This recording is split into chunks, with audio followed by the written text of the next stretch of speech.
Okay.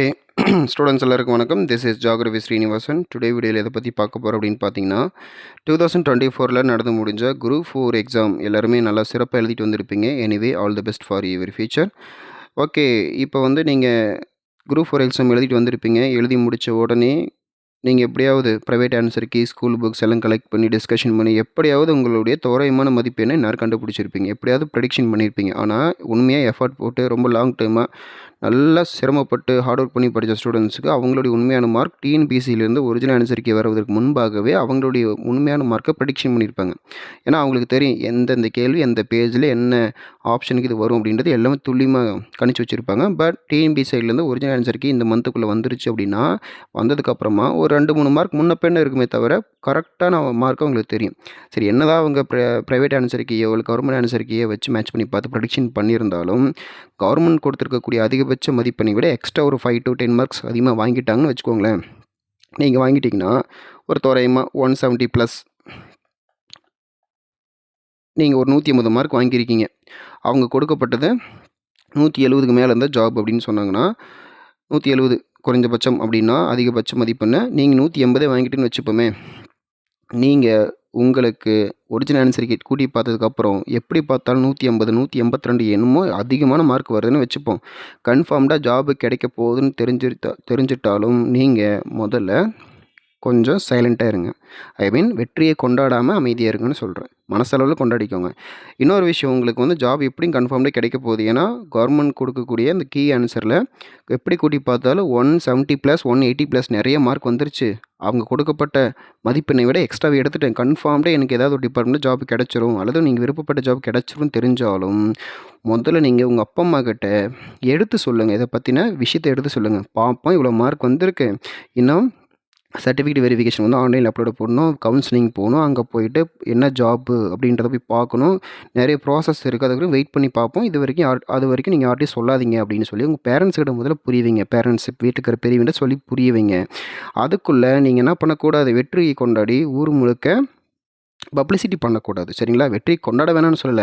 அமைதியா இருக்க வேண்டும். சரிங்களா? அதனால என்னதான் இருந்தாலும், நீங்க அப்பா, அம்மாட்ட சொல்லி யாருக்கிட்டயும் சொல்லக்கூடாது. சரிங்களா? சொந்தக்காரங்க கிட்ட சொல்லிட்டு, உங்களுடைய வெற்றிக்கு முன்பாகவே வெற்றியை கொண்டாடவே கூடாது. ஏன்னு கேட்டீங்கன்னா, கடைசி நேரத்தில என்ன வேணாலும் நடக்கலாம். என்ன சார் இப்படி நெகட்டிவா பேசுறீங்களே அப்படின்னு சொல்லாதீங்க. சொல்லப்போனா இதெல்லாம் நெறைய பேருக்கு வந்து பார்த்தீங்கன்னா, குரூப் 2, குரூப் டிஏ 2024 எக்ஸாம் அந்த கவுன்சிலிங் போயிட்டு நெறைய பேருக்கு ஜாப் எல்லாம் வெளிய வந்துட்டாங்க. சரிங்களா? இதெல்லாம் கேள்விப்பட்ட ஒரு விஷயம் தான். இவ்வளோ ஏங்க நீட் 2024 நடந்துச்சு இல்லையா? NEET exam. அதிலேயே நெறைய விஷயங்கள் நம்ம எதிர்பாராத வகையில் நெறைய நடந்திருக்கு. நான் வந்து நெகட்டிவிட்டியா சொல்லல. பட் உங்களுக்கு அப்பாயின்ட்மென்ட் ஆர்டர் தேடி நீங்க போய் ஆஃபீஸ்ல வாங்கிட்டு வந்து, டிஎன்பிஎஸ்சி ஆஃபீஸுக்கு வெளிய அந்த அரசு பணியாளர் தேர்வாணையம் அப்படின்ற செவுத்துக்கு முன்னாடி போய் நின்னு ஃபோட்டோ எடுப்பீங்களே வழக்கமா, அதான் உங்க ட்ரீமு. அப்ப வரைக்கும் நீங்க அமைதியா இருக்கணும். வெற்றிய கொண்டாடவே கூடாது. வாங்கிக்கிட்டது அப்புறமா நீங்க என்ன பண்றீங்க, உங்களுடைய ஃபோட்டோவையோ, இல்ல உங்க அப்பா, அம்மாவுக்கு வந்துட்டு ஒரு வீடியோ கால் பண்ணியோ, அப்புறமா காட்டுங்க. எனக்கு ஜாப் கிடைச்சிருச்சு அப்படின்னு சொல்லிட்டு. அதுக்கப்புறமா வேணும்னா விருப்பப்பட்டவங்ககிட்ட மட்டும் நம்ம என்ன பண்ணலாம், அப்பாயின்ட்மென்ட் ஆர்டர் வாங்குனதுக்கு அப்புறம் சொல்லிக்கலாம் விருப்பப்பட்டவங்க கிட்ட.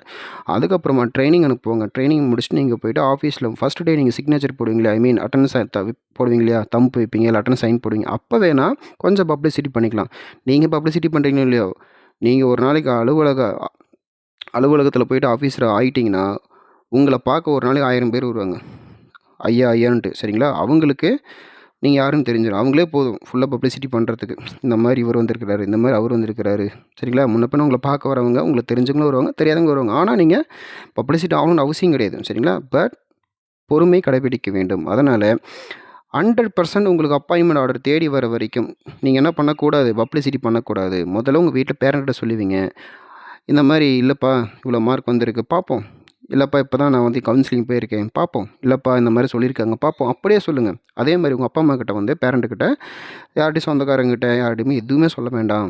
ஜாப் வந்து அப்பாயின்ட்மென்ட் ஆர்டர் வரட்டும். வருதான்னு பார்ப்போம். அப்புறம் பேசிக்கலாம். அப்படி சொல்லுவீங்க. நியூட்ரலா வைங்க. நீங்க சிரிச்சு கொண்டாட வேணாம். சந்தோஷப்பட வேணாம். ஆன்சருக்கு டிக் பண்ணும்போது ஜாலின்னு வேலை கிடைச்சிருச்சுன்னு சொல்லி சந்தோஷப்பட வேணாம். அவங்களுக்கு ஒண்ணுமே தெரியாது பாவம். ஏன்னு சொல்றேன்னா, என்னுடைய ஃப்ரெண்ட் ஒருத்தர் இருக்கிறாரு. அவருக்கு இந்த மாரி தான் லாஸ்ட் டைம் ஒரு மெசேஜ் வந்திருக்கு. சரிங்களா? 2019 நெனைக்கிறேன். அப்போ வந்து அவருக்கு வந்து மெசேஜ் வந்திருக்கு. இந்த மாரி நீங்க எழுதின குரூப் 4 எக்ஸாமுக்கு வந்து கவுன்சிலிங் கூப்பிட்றேன் வாங்கன்னு சொல்லி. மெசேஜ் படிச்சு பார்த்துட்டு வீட்டில் பேரண்ட்ஸுக்குலாம் சொல்லியிருக்காங்க. பேரண்ட்ஸ் வந்து அவங்க என்ன பண்ணியிருக்காங்க, சந்தோஷம் தாங்க முடியாமல் எல்லா சொந்தக்காரனையும் சொல்லிட்டாங்க ஃபோன் பண்ணி. திரும்ப கொஞ்ச நாள் கழிச்சு மறுபடியும் அவருக்கு மெசேஜ் வந்துருக்கு. இல்ல இருக்கிற காலி பணியிடங்கள் வந்து எல்லாமே ஃபுல்ஃபில் ஆயிடுச்சு. அதனால உங்களுக்கு இப்போதைக்கு எந்த ஒரு இதுவும் இல்ல, வேக்கன்சி இல்ல அப்படின்ட்டாங்க.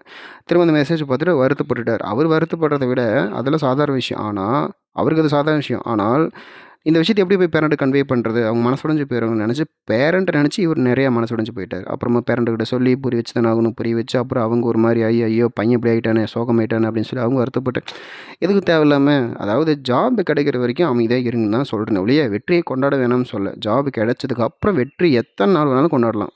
ஜாப் கிடைச்சதுக்கப்புறம் ஒவ்வொரு நாளும் வெற்றி தானே, ஒவ்வொரு நாளும் கொண்டாட்டம் தானே. ஸோ, அதனால கொஞ்சம் அமைதியை கடைபிடிக்க வேண்டுமே ஒழிய, நாம ஜாப் கிடைக்கிறதுக்கு முன்னாடியே வெற்றி கொடி கட்டு அப்படின்ற மாரி நம்ம கொடி கட்டி ஏத்திட்டோம் அப்படின்னா, கொடிய கட் பண்ணுறதுக்கு 1000 பேர் கண்மூடித்தனமா உள்ள நுழையிறதுக்கு வாய்ப்புகள் இருக்கு. நான் என்ன சொல்றேன்னு உங்களுக்கு புரிஞ்சிருக்கும். சரிங்களா? ஓகே. ஆக மொத்தம் உங்களுடைய மார்க் உண்மையானதாவே இருக்கட்டும். கொடுக்கப்பட்ட கட் ஆஃபை விட அதிகமாவே இருக்கட்டும். ஜாப் கிடைச்சு கன்ஃபார்மே ஆகட்டும்.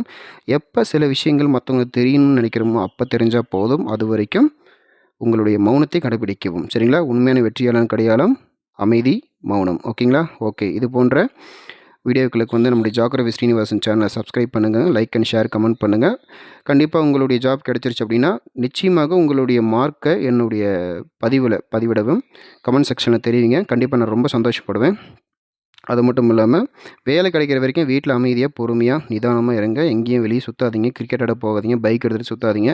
ஃப்ரெண்டு கூப்பிட்டான் படத்துக்கு போலாம், ஃப்ரெண்டு கூப்பிட்டான் பைக் ரேஸுக்கு போனேன், ஃப்ரெண்டு கூப்பிட்டான் பீச்சுக்கு போனேன், ட்ராவல் போனேன்னு சொல்லி மஞ்சுமல் பாய்ஸ் மாரி பண்ணிட்டு இருக்காதீங்க.